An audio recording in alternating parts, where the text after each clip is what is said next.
A Rádio Web Fraternidade apresenta Rossandro Klingey, no 3º Congresso Espírita de Uberlândia, com a apresentação do tema Um Mundo em Transformação. Estamos todos sob a inspiração do Cristo, a nossa mais alta esperança.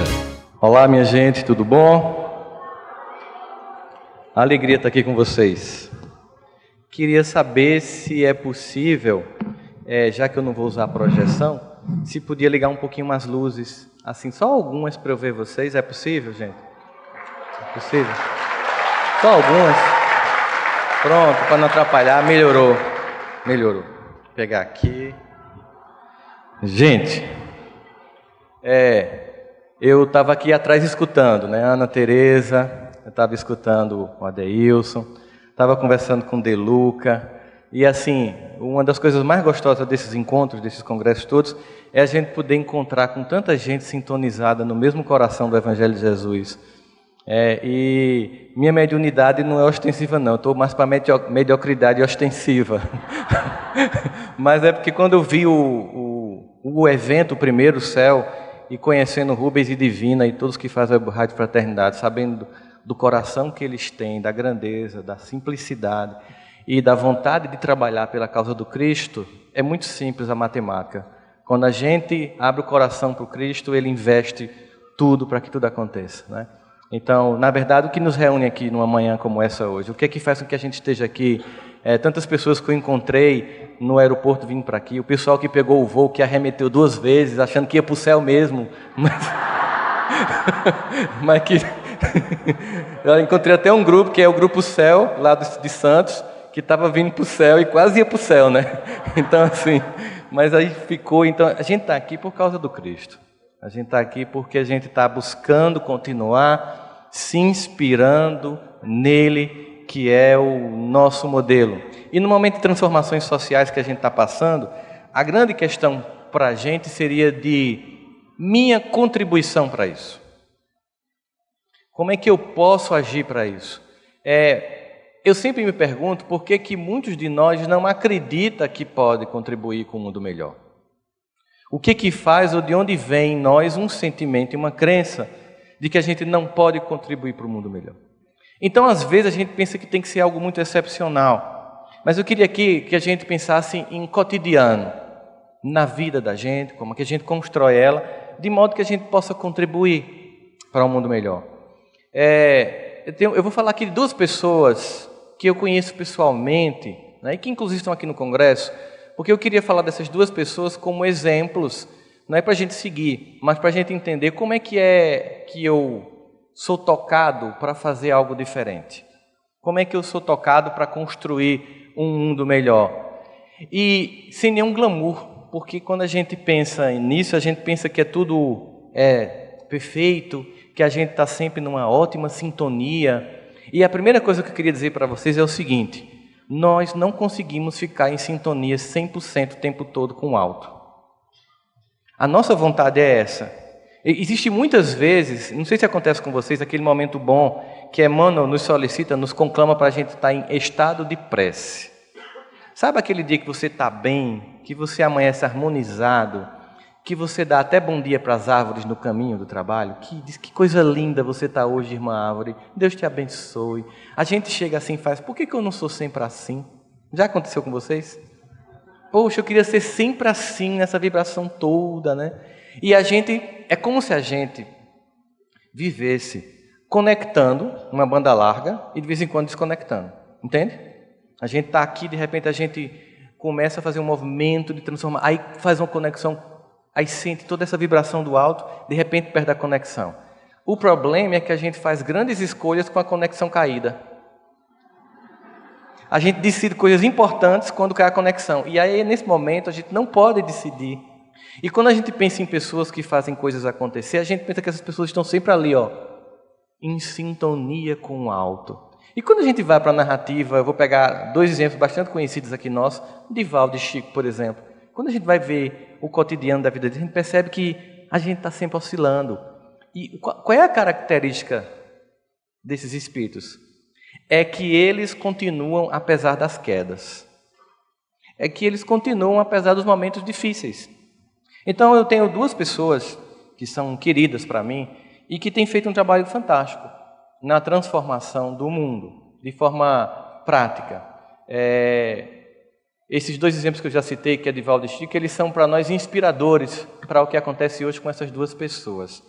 Um que é Wagner, que é o criador da Fraternidade Sem Fronteiras, porque uma coisa é você começar a se incomodar com o que está acontecendo, e outra coisa é você sair apenas do incômodo e imaginar como agir. E esse imaginar como agir ser tão forte, ser tão inspirador, que outras pessoas ao redor do mundo queiram estar com você num projeto que tem de fato a ideia de uma fraternidade que não é para alguns, mas é para todos. Que não é só para os meus, mas é para todo mundo. Porque bem claro no Evangelho está que a caridade não é exclusiva para grupos. Muito pelo contrário, como diz o próprio Evangelho segundo o Espiritismo, é exatamente, e o Livro dos Espíritos também reforça, é exatamente o espírito de seita que queremos dissolver na Terra, ou seja, de que eu vou ajudar apenas os meus. Essa ajuda, essa fraternidade, esse amor, ele se estende para todos os que necessitem, não importa as zonas, as fronteiras, as raças, as religiões, porque quando você pensa nisso, você pensa em alguém que começa a fazer um movimento de transformação. Mas tem uma pessoa que mora na minha cidade que eu testemunho, não é que eu testemunhei, eu testemunho a angústia dessa pessoa num processo que é aquilo que recebe como uma tarefa, né? Vocês devem ter visto aqui rapidamente a fala da doutora Adriana Mello aqui ontem.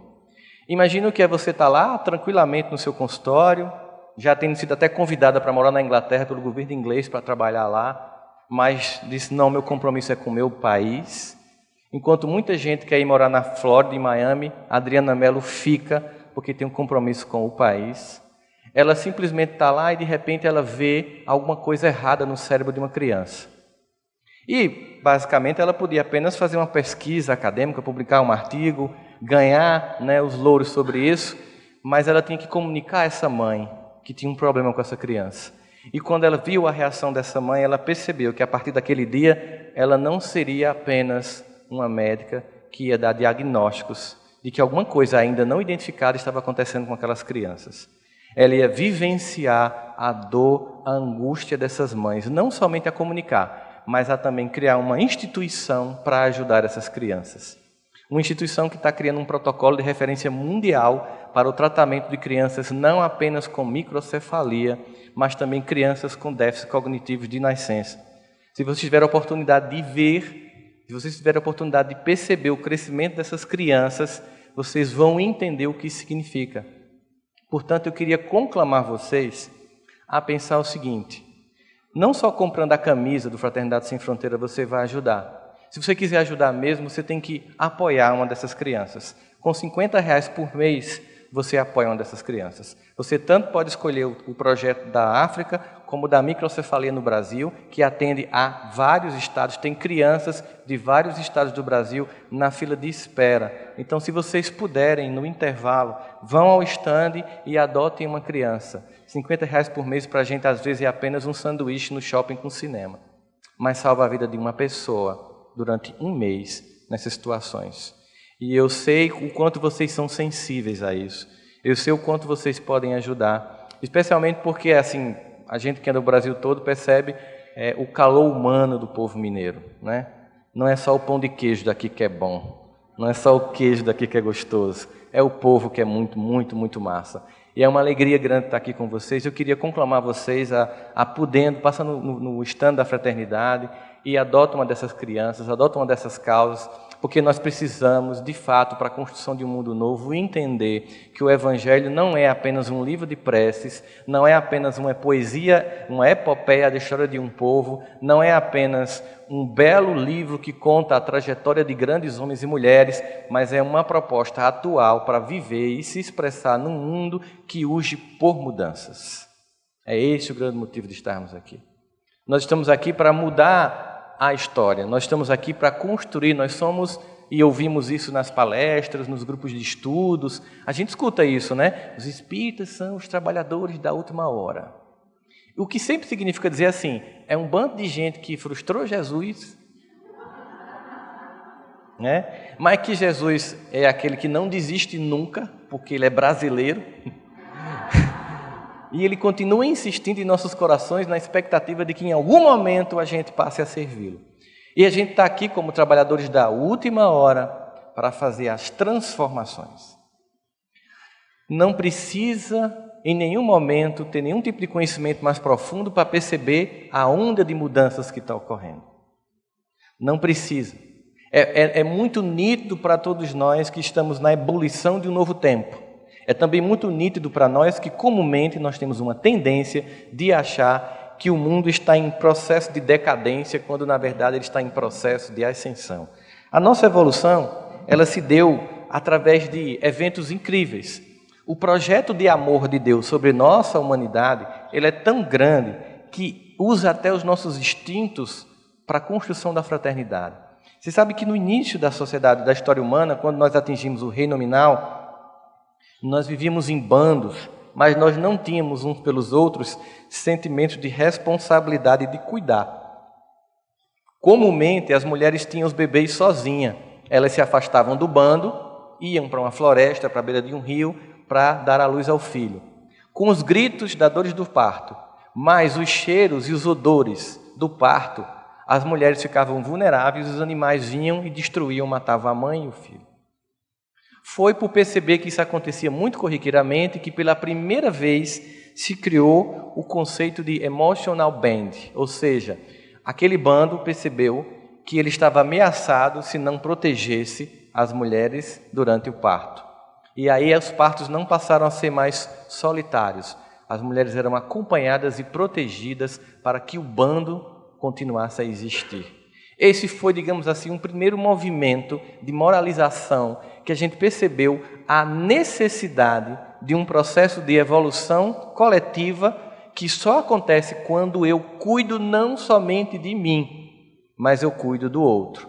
O Emotional Band foi um momento de, digamos assim, de estágio de princípio de espiritualização da gente, em que a gente começa a viver e expressar o momento em que a gente cuida dos outros. A partir daí a gente começou a desenvolver uma sociedade como a gente conhece hoje, passamos por várias transformações, criamos as filosofias, as matemáticas, as ciências, passamos por períodos difíceis em que o conhecimento foi perseguido, como na Idade Média, e estamos num momento de profundas transformações.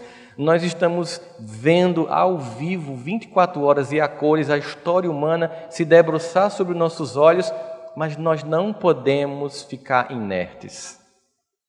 Nós não podemos apenas ser telespectadores de uma transformação. Nós fomos chamados por Jesus para sermos autores dessa transformação. Nós não podemos usar todo esse conhecimento que nós temos simplesmente para um deleite pessoal. Toda a literatura disponível pela espiritualidade através das mediunidades santas, das pessoas que da codificação até os dias de hoje trazem para nós belíssimas obras. Há trabalhos dos desbravadores, como Jussara, que chega nos Estados Unidos e começa a traduzir as obras espíritas para o inglês, num momento ainda com pouca gente. Hoje é mais fácil, né, Jussara? Mas no início era só ela lá, sentada, sabe? Imagina, não é uma coisa simples. Esse trabalho todo não é apenas para que a gente leia como literatura de alguém que vai ler uma obra de Harry Potter e diga que legal, como é bonito Hogwarts. Não, é que nós queremos construir um mundo regenerado. Nós precisamos agir nos dias de hoje para a construção de um mundo melhor. Aí a grande questão que fica para mim sempre é: o que impede-me de agir? O que tem impedido de agir tanta gente? Eu observei o discurso, a fala de Adeilson e de Ana, falando sobre família. E se vocês observarem, a quantidade de gente hoje que fala sobre família é impressionante. Por que será? É porque, de fato, neste momento de profundas transições, nós vimos uma falência no modelo da educação das crianças. No Livro dos Espíritos, Kardec pergunta sobre a importância da educação. E ele, depois da resposta dos Espíritos, comenta que quando nós manipularmos os caracteres da alma pela educação, como nós manipulamos das plantas pela genética, nós vamos ver o poder impactante que se tem sobre a transformação dos mundos e das sociedades. Hoje em dia, nós temos um conjunto de pessoas que não têm conseguido viver a primeira experiência fundamental, sem a qual todo outro projeto ele é ameaçado. O primeiro e primordial lugar de evolução do ser, do espírito, é um lugar extremamente complexo e difícil de ser vivido, chamado família. Na verdade, a gente vem com o manual de sobrevivência à convivência familiar.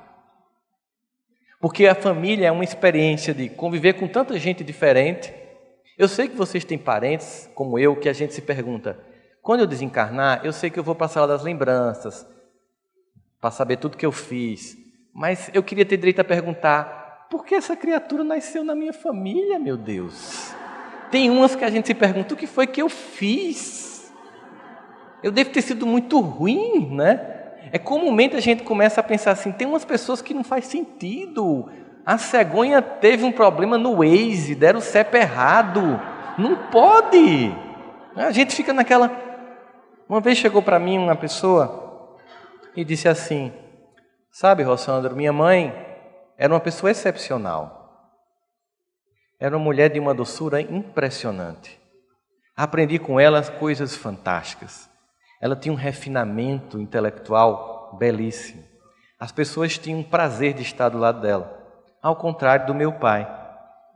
Aí olha, sabe o que aconteceu, Rossandro? O que foi? Minha mãe morreu e ficou meu pai. Eu queria saber por que ele não morreu. Aí eu disse assim, porque faltava você aprender a amar ele. Você já amava sua mãe. Porque a gente está aqui para amar todo mundo. Não somente para amar quem é interessante ou mais fácil, mais amoroso. Não, nós estamos aqui para amar as pessoas difíceis. Nós estamos aqui para aprender a conviver com elas e aprender com elas as lições que elas trazem. A maior parte das pessoas que estão encarnadas sabotam sua experiência de crescimento por grandes questões que têm a ver com o núcleo familiar. A maior parte de nós desenvolve um sentimento de descrença pessoal, de incompetência pessoal, pela forma infantil com a qual se relaciona com a sua vida primitiva, familiar, o primeiro grupo. Esse lugar onde a gente nasce, com o objetivo de aprender a desenvolver virtudes e combater o maior vício que o nosso ego tem para o desenvolvimento moral, que é o egoísmo.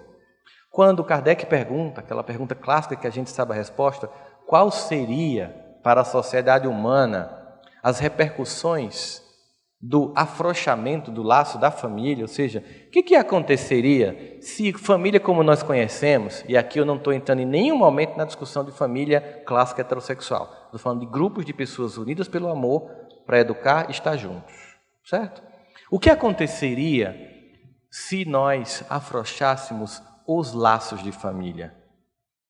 Se essa moralidade permissiva de nossos dias começasse a questionar a ordem, os valores e os princípios, e se as pessoas achassem que não tinha nenhuma necessidade de estar junto mais, o que aconteceria?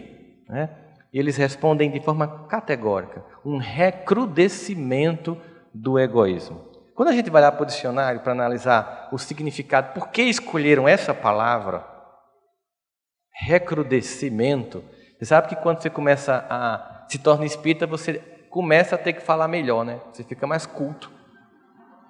Porque uma pessoa que não é espírita, ela diz, todavia, porém, mais, depois que lê Emmanuel, ela faz, debalde os acontecimentos do momento. Né? Quem diz muito isso é o meu amigo Marcelo, ele diz assim, Emmanuel nos bota a fazer debalde os acontecimentos do momento, a gente fica mais culto. Se lê Joana, então, você fica quase poliglota. Né? E aí, por que a palavra recrudescimento? Ou seja, não é assim um aumento. O recrudescimento é como se fosse um aumento gritante, intenso do egoísmo.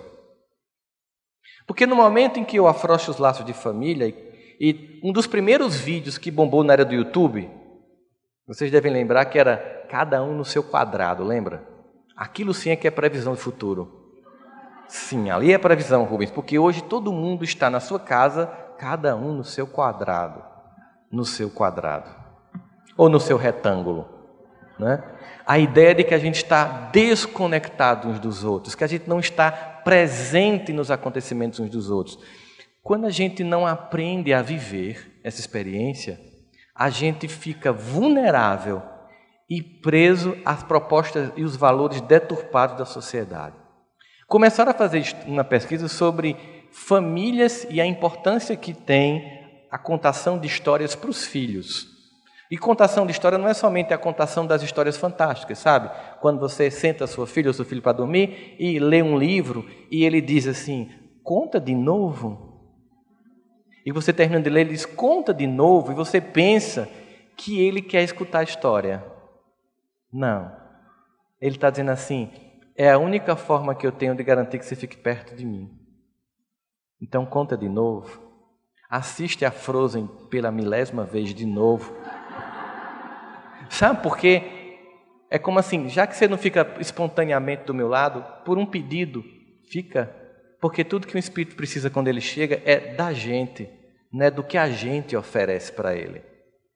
Não precisa de roupa de marca, não precisa de smartphone, precisa de nós, da nossa presença. Mas olha, é da nossa presença como a gente pode. Não é de uma mãe e de um pai idealizado. Se ele nasceu como seu filho ou sua filha, é porque é esse pai, essa mãe que tem que ser dele. Então não se cobre ser uma pessoa excepcional, seja suficiente. Não se cobre, a partir de parâmetros, não sei quem oferece para a gente, de criar uma ideia equivocada, às vezes, no movimento espírita, de reforma íntima. Eu percebo que muita gente, quando fala de reforma íntima, parece muito mais falando de tortura íntima. Porque começa a falar tanta coisa que a gente não é capaz, que a gente se sente mal no fim. Os espíritos são tão bons que quando eles colocaram o texto do verdadeiro homem de bem, vocês já leram, não já? Que o texto do verdadeiro homem de bem do Evangelho é uma prova do Enem com 150 questões, você não marca uma. Termina o texto, você está numa depressão profunda. Aí eles perceberam isso e botaram na sequência o verdadeiro espírita. Aí você já fica ali na média. Olha, aqui já dá para pelo menos ir para a final, né? Então, o que quer dizer? O que quer dizer reforma íntima? O que é uma reforma? Reforma é o seguinte, a casa onde você está já dá para morar. Mas você pode melhorar. E você tem que reformar ela dentro.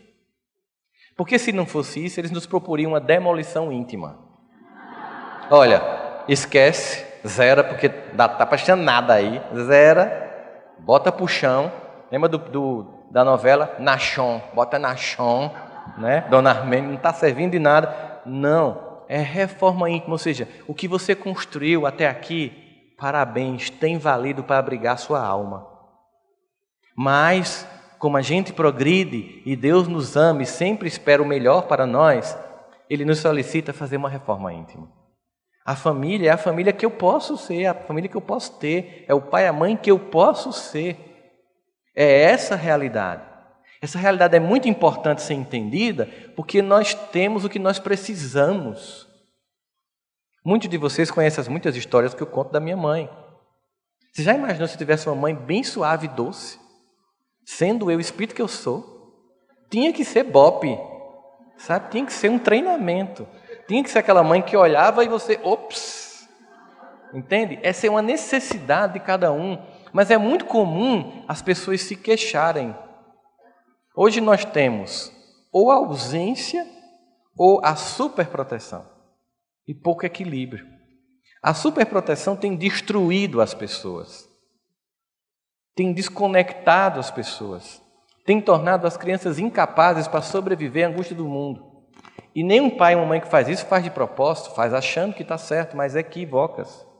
Mas o que chama a atenção hoje em dia, falando para nós que já estamos um pouco mais maduros, que devemos estar agindo para a construção do mundo melhor, é a famosa queixa. O quanto as pessoas se queixam dos parentes. Nesse livro que eu fiz, chamado As 5 Faces do Perdão, tem uma história que foi a primeira história que eu escrevi com a intenção de um dia fazer um livro, que está nesse livro. Que é uma história que mostra muito essa ideia da queixa. Isso aconteceu há mais ou menos 16 anos atrás. Um amigo meu chegou e disse: Rossandro, tem um amigo meu que fez residência médica comigo, está vindo aqui no Nordeste, ele nunca veio. E ele é assim, altamente resistente à terapia, mas ele está depressivo. Eu queria que tu atendesse ele disfarçadamente. Olha, esse corpo pior que existe no mundo né?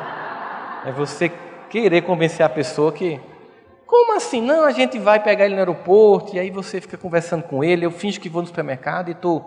Aí o rapaz, não vai dar certo. Não, é sério, bora. Aí eu fiz assim, e ele é o quê? Ele é neurocirurgião. Eu disse, ixi, não vai dar certo. Porque eu lembrava da piada, que a diferença entre o neurocirurgião e Deus é que o neurocirurgião tem telefone.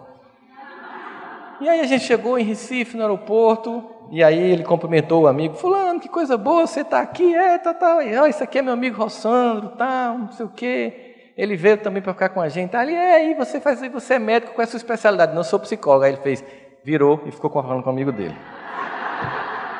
Eu fiz, meu Deus, isso não vai dar certo.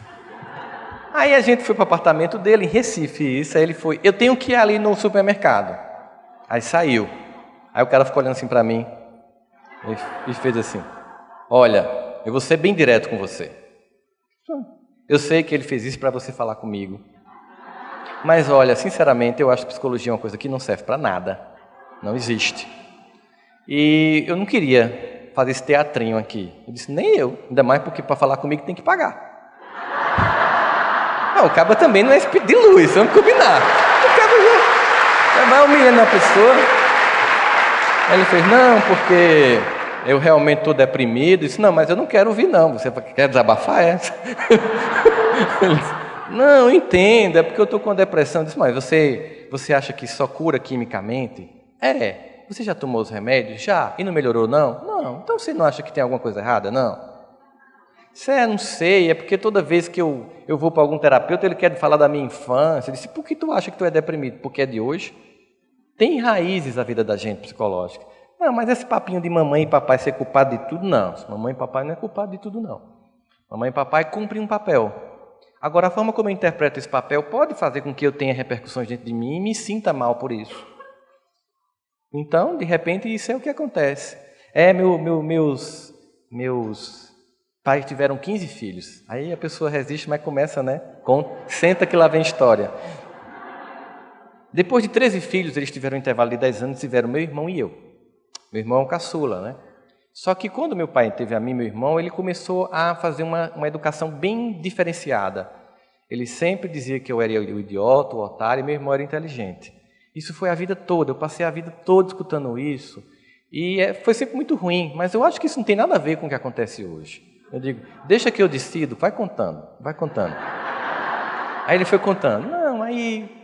Ele foi contando e eu fui deixando ele contar. Até que um momento ele fez assim, certa vez, a gente saiu pro sítio, a gente morava num sítio, e a gente saiu para fazer capinação, essas coisas todinhas. E tinha um arbusto, e o arbusto se mexeu. E aí meu irmão correu, quando viu o perigo, correu. E eu fui na sequência. Quando eu cheguei depois, uns 2 minutos, meu pai estava com todos os vizinhos rindo, dizendo, lá vem o idiota, o otário. Esse que é inteligente viu o perigo e correu. Mas o otário é sempre assim, esse idiota. Ele ficou. Aí está chegando agora. Aí eu disse assim para ele, se você tivesse corrido primeiro e seu irmão tivesse vindo depois, o que é que seu pai diria? Aí ele começou a chorar, desconsoladamente.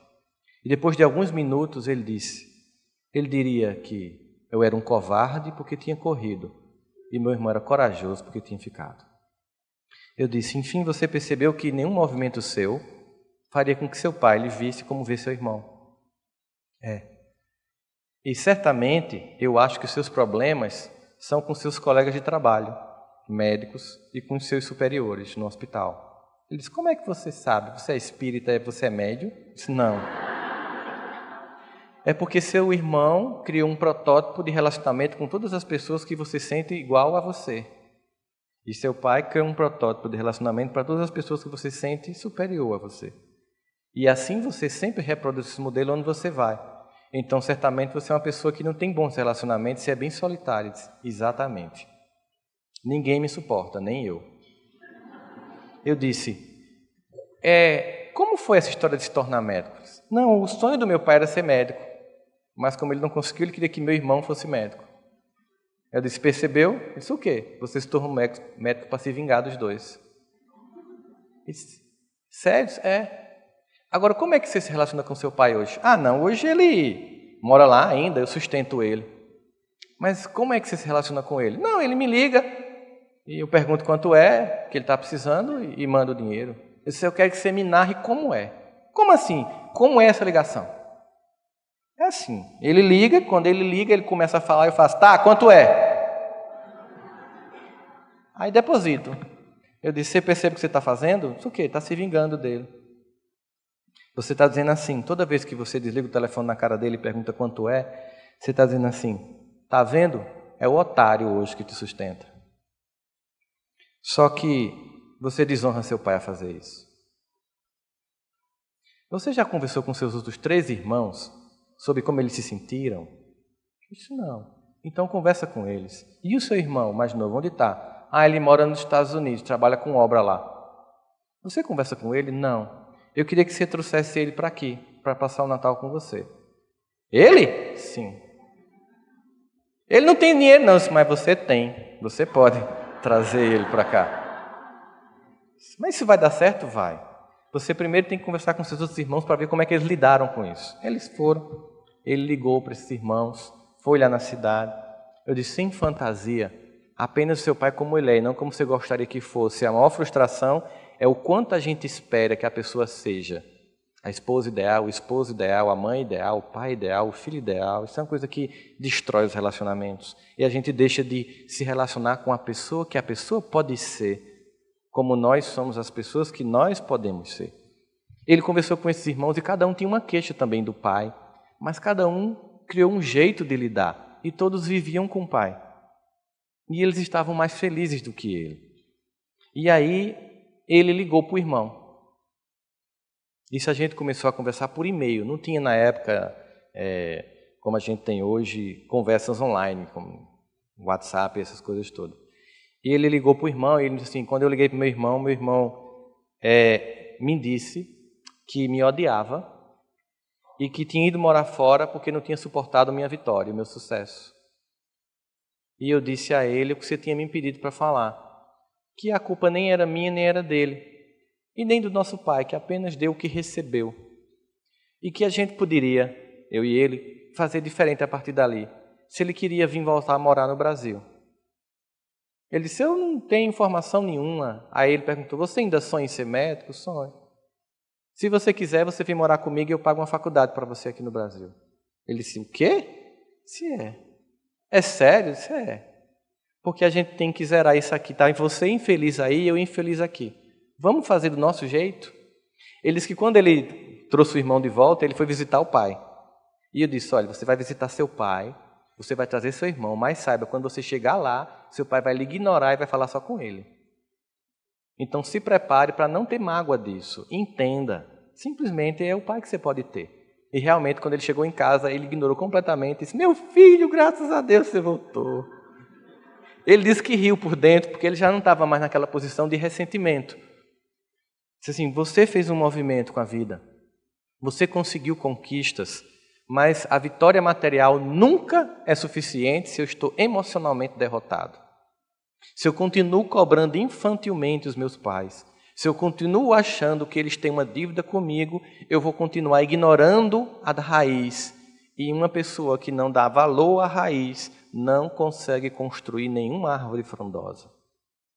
A raiz real como ela é, sem propaganda de margarina, família como é, pessoas que muitas vezes a gente não suporta conviver, mas que na maioria das vezes a gente não imaginaria a vida sem essas pessoas.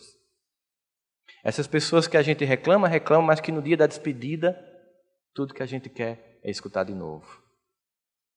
Isso é família. É esse núcleo que a gente nasce, com a permissão de Deus, para aprender a construir perdão onde havia ressentimento. A construir pontes onde nós criamos abismos. É esse lugar sagrado e prioritário que faz com que tudo tenha sentido para a gente. É nesse momento que a gente entende que esta relação familiar tem que ser baseada primordialmente, primeiramente na gratidão. E nem sempre algumas pessoas vão conseguir de nós o amor. mas todas terão que ter de nós, especialmente os pais, a nossa honra. Pelo simples fato de estarmos aqui, nós já somos devedores dessas pessoas. Vocês sabem, porque vocês já devem ter se despedido de alguém que vocês amam profundamente. Vocês sabem quando a gente vai a um velório, dá um vazio no primeiro momento. E você fica diante de alguém que falava com você, que lhe abençoava, que tocava em você e que agora não emite som nem temperatura. E naquele momento, você lembra de tudo, os momentos bons, os momentos ruins, você lembra do contexto inteiro. Porque o que define relacionamento não é fotografia, é o filme completo. Da experiência, de apesar da dificuldade, a gente está junto. A gente continuar lá, sabe? Sem glamorização, juntos. Tudo que a gente quer é escutar um mais Deus te abençoe. A gente daria tudo por mais um segundo. E o que nos conforta é saber que a gente vai reencontrar. Mas mais importante é o que se aprendeu até ali. Eu não me defino pela queda. Eu não me defino pelo momento que eu sou ruim com você, que eu te magoo. Porque a gente consegue, ninguém consegue mais magoar a gente do que uma pessoa que a gente ama. Ela sabe exatamente o ponto fraco e a gente também sabe o ponto fraco dela. Ninguém consegue dar um golpe tão ferino quanto alguém próximo. Só alguém que compartilha da intimidade é que é capaz de atingir profundamente, mesmo assim. O que define nosso relacionamento é o que a gente viveu no contexto geral e não no dia que eu te maltratei, no dia que eu te humilhei, no dia que eu te traí, no dia que eu te enganei. O que me define é o conjunto da obra. É o que a gente, apesar de tudo, construiu. É engraçado quando eu vou para aniversários de bodas de ouro ou de diamante, geralmente tem aquela clássica fotografia de um casal de idosos com filhos atrás, netos, bisnetos e tataranetos. Do outro lado estão os convidados, todos dizendo assim: que coisa mais linda esse casal, oh, que coisa linda, que coisa meiga. E eu lembrando assim comigo, para estar aí nessa foto teve tanta dor, tanto perdão, tanta superação, tanta angústia. E o que faz essa foto ser bonita é exatamente isso. É que apesar de tudo isso, topou-se ficar junto. É que apesar dessas dificuldades, da convivência, da angústia, a gente continua insistindo em estar juntos. Porque essa diversidade nos define como projeto de Deus, sermos diversos e plurais. Assim, parte da capacidade de servir vem da capacidade de se construir. A primeira pessoa a quem nós temos que servir somos a nós, para nos capacitarmos para o trabalho no bem. E aí todas essas queixas começam a não fazer sentido. É preciso que as pessoas olhem com grandeza para os pais e percebam simplesmente que eles deram o que foi possível ser dado. Existe uma música de Djavan que ela poeticamente fala de uma coisa muito fantástica, que é dessa super exigência que a gente tem sobre o afeto dos outros. Como a gente queria que as pessoas tivessem nos dado coisas que elas nem receberam. E Djavan diz poeticamente assim: sabe lá o que é não ter e ter que ter para dar? Acredite, na maior parte das vezes, mas na maior parte esmagadora das vezes, os nossos pais nos deram muito mais do que tiveram. Muito mais. E forjam em nós competências para que a gente dê para os nossos filhos mais do que recebemos. Isso é simplesmente a lei do progresso. Sem as fantasias quiméricas em que as pessoas têm dos relacionamentos. Vocês já foram para filme de comédia romântica? Filme de comédia romântica no cinema, você está lá sentado e tudo de bom está acontecendo naquele casal ali no filme. E geralmente eu observo o comportamento das pessoas no cinema assim: ó, tu nem faz isso para mim. Ó, tu nunca me deu uma flor desse jeito. Ó, isso sim, isso é que é uma declaração de amor. Geralmente é as mulheres queixando dos homens, o que é bem triste. Mostrando como a gente também é incompetente, né? Mas o que é uma comédia romântica? O que é um drama? Comédia romântica é um recorte em 2 horas dos melhores momentos de um casal. Qualquer um de nós que fizer isso cria um filme de sucesso. Tragédia é um recorte de 2 horas dos piores momentos de um casal. Né? Suspense também.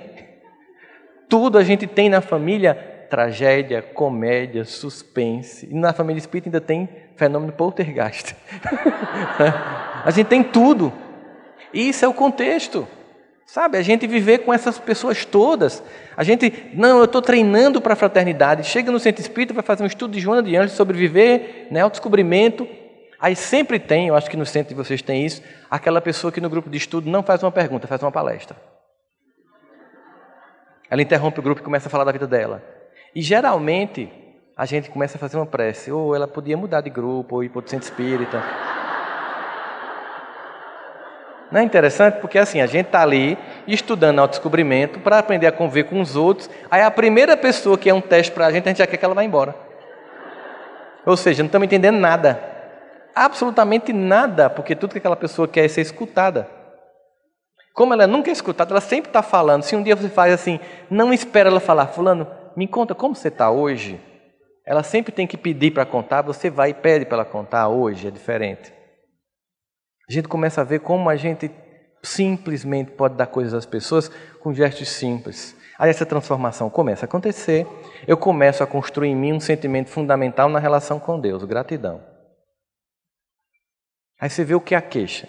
Chega uma pessoa para mim e diz assim, tenho uma péssima relação com minha mãe, ela não me deu atenção e hoje isso repercute na minha vida. Eu não consigo relacionamentos afetivos porque eu sou uma pessoa carente. Como pessoa carente é sempre muito exigente. Mesmo que você dê o sangue, ela diz é pouco. Ela está sempre exigindo mais de você, né? Você chega no centro espírita, não deu boa noite, ela muda de centro. Carência. É para isso que serve os cinhos de pelúcia. Você compra um cinho de pelúcia, né? Aquela carência imensa. Aí eu disse assim, tá bom, então sua mãe não lhe deu atenção. Não, então me conta quem é você na história familiar, porque dependendo da posição do filho, você tem um comportamento diferente, né? Numa clássica família de 3 filhos, você tem o primeiro filho, que a gente chama de a experiência. Você testa tudo nele. Depois tem o filho do meio. Depois do filho do meio, que é o carente, ninguém me ama, ninguém me adora, ninguém me chama do meu amor. E tem um filho mais novo, que é o que vem para desmoralizar a família, porque você pode bater para tirar sangue, ele só faz o que quer, né? Isso assim, mesmo numa família grande, tem essas figuras, né?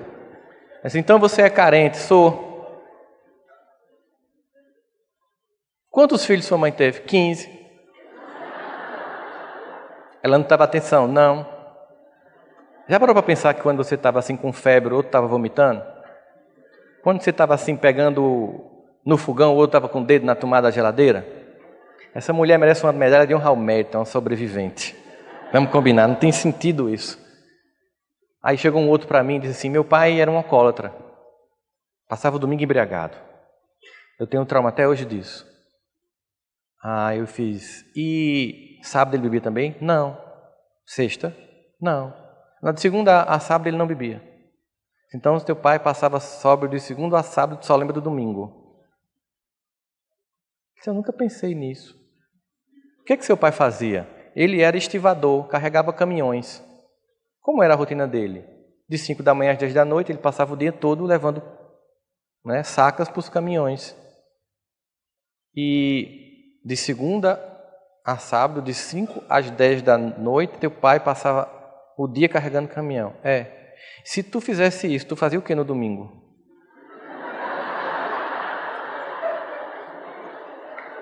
Né? Você está aqui, você é. Então seu pai, ele era sóbrio 6 dias da semana e você só lembra do dia que ele bebia. O que ele fazia? Ele bebia todo o dinheiro do trabalho no domingo? Não, ele pagava a conta da luz, do gás, da água, do aluguel e minha escola. E hoje você é um profissional de sucesso. Você passou no concurso, ganhou super bem e vem aqui para me dizer que seu pai lhe deve. Você tem certeza? Me desculpa, é você que deve a ele. Você deve 6 dias de trabalho árduo e sobriedade. E não tem direito de cobrar um dia em que ele tinha como única resposta para ele tentar esquecer quem era para continuar segunda-feira tudo de novo. É tão fácil julgar? É tão fácil do outro lado você julgar as pessoas? E somente no poder da gratidão é que a gente experimenta o valor de uma família e entende que foi dado o que foi possível para a gente fazer o que é impossível para quem veio antes. Isso é a lei do progresso e a escala do amor. Isso é a função da família no combate ao egoísmo. Mas vocês podem fazer uma experiência rápida para sentir o poder da gratidão. Vocês topam? Podem se levantar, por favor, quem puder?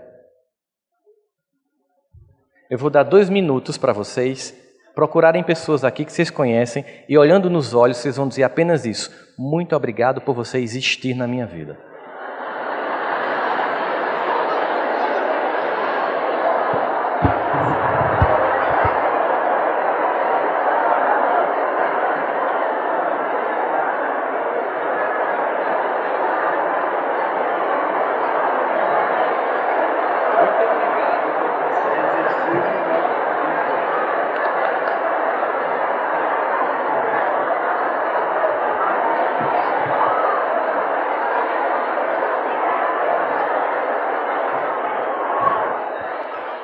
Cuidado para não rolar um clima, é só para agradecer. A pessoa é comprometida aí, gente. Agradece aí. Pode sentar, quem já terminou.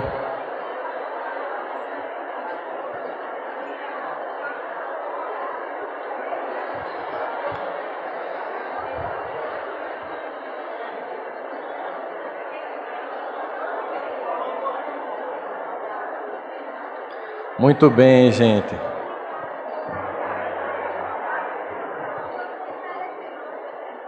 Muito bem. Eu quero fazer uma proposta para vocês. Eu quero que vocês, quando chegar em casa hoje à noite, vocês liguem para as pessoas e digam assim: eu liguei só para dizer assim para você, muito obrigado por você existir na minha vida.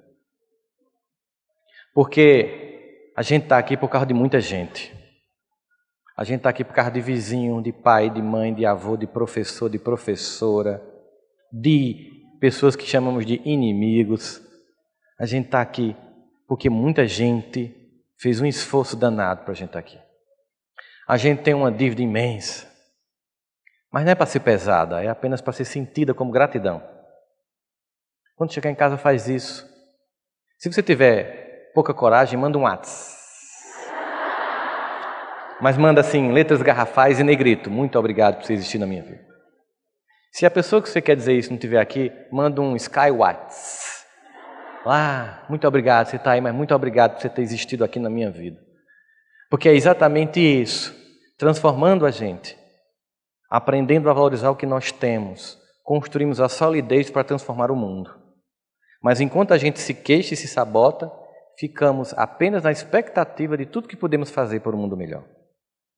E ao final, já que a Deilson começou hoje, eu terminarei com uma música com vocês, em que ela vai ser o símbolo da gratidão. E eu queria que vocês encarassem essa música como um mantra e uma prece de cura das mágoas. Por isso que eu queria que vocês fechassem os olhos e pensassem nas muitas pessoas que vocês querem agradecer.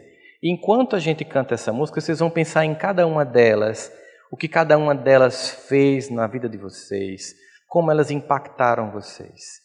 Então, de olhos fechados, com essa lista de gratidão, a gente diz assim: eu tenho tanto para lhe falar, mas com palavras não sei dizer como é grande o meu amor por você, e não há nada para comparar, para poder lhe explicar como é grande o meu amor por você. Olha o tamanho. Nem mesmo o céu, nem as estrelas, nem mesmo o mar e o infinito não é maior que o meu amor, nem mais bonito. Me desespero a procurar alguma forma de lhe falar grande o meu amor por você. Só vocês agora.